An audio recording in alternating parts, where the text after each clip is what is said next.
Like, you may be an aspiring writer just like myself, but you may also be in the same position as I am, you know, where you're a parent and you work full time and you don't really have time to write, but it's also a lifelong dream of yours. Hello, my lovelies, and welcome back to A Writer's Corner.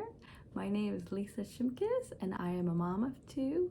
I was also a teacher for almost a decade before making the switch to being an office worker so that I could have time to be a mom. In actuality, though, I would love to be a full-time writer. I would love to be a novelist, to be honest with you, but I haven't given myself that time ever since I went to school. I definitely stepped away from writing because the books that I was reading was not inspiring me to write.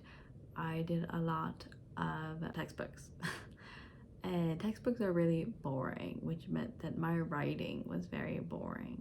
And I find that even though I'm now out of school, I have lost touch with writing, and I really want to do that. As you can tell, I go by A Writer's Corner because it's been a lifelong dream of mine, and yet I'm doing nothing about it. So I have decided that I'm going to create my own accountability group, or shall I say accountability video, and document that, and also have this be a space for you. If you, like me, don't have time to write but you really want to, like, you may be an aspiring writer just like myself, but you may also be in the same position as I am, you know, where you're a parent and you work full time and you don't really have time to write, but it's also a lifelong dream of yours. Let's have this time to write together, and it can even be a short period of time, but I do definitely feel like if we put in some writing time, our writing is going to improve and our pieces of writing are going to finally be finished instead of just being in our heads or having the beginning of a story or the middle of a story and the plot just doesn't come to a closure. Again, that's what this period is going to be used for, and I am actually going to start with a writing prompt. If you go onto my website, you'll find that I have some creative writing prompts, and these are what I'm going to start with today. Feel free to go onto my website and gain these for yourselves. You just have to sign up, and if you don't want to, that's okay. We can even go with what I'm choosing. How I'm doing this is, like, the teacher in me is, I cut them all up so you can see. I cut these all up, and I am just going to draw a topic, and that's going to be the topic that we're writing in. And I have a notebook and a pen because that's how I prefer to write. If you'd like to get a notebook like this too, feel free to look around on my website. I can also link that down below for you guys to look at if you want. Again, I'm going to use pen and notebook just because I'm old-fashioned that way and it helps me a lot better. Enough talking. I'm going to get started with this writing accountability group here on my channel. Do join me. Oop, and before I forget, here's the chosen topic. All right, so if you have the writing prompt, this is prompt number 5. It says, write a letter to someone you admire, such as a mentor or celebrity, detailing why you appreciate them. All right, so that's going to be our writing prompt for today. Let's get started.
all the time that we had, and I'm so sorry I forgot to announce how long it was going to be. It was only going to be 10 minutes, and the reason why I chose 10 minutes is, well, because I'm busy, and I'm sure you are too if you're watching this and trying to squeeze in some writing time. I'm actually talking really quietly, if you can't tell, because my husband is upstairs with our 2 little ones, and he's trying to entertain them just so that I can get some writing and filming time in, and I really, really appreciate that. But I also don't want to get too loud and then hear my children running down the stairs and going, "Mommy, mommy, what are you doing?" So I apologize if I'm talking in a lower voice than I normally would. But again, and that was all the time that we had. I really hope that you enjoyed that. And to be honest with you, I am not done with my writing. I'm gonna need a bit more time. And if you do too, that is perfectly fine. I will see you guys in the next writing session as we keep ourselves accountable and become the writers that we all want to be. Again, thanks for joining me, my lovelies. See you next time. Bye.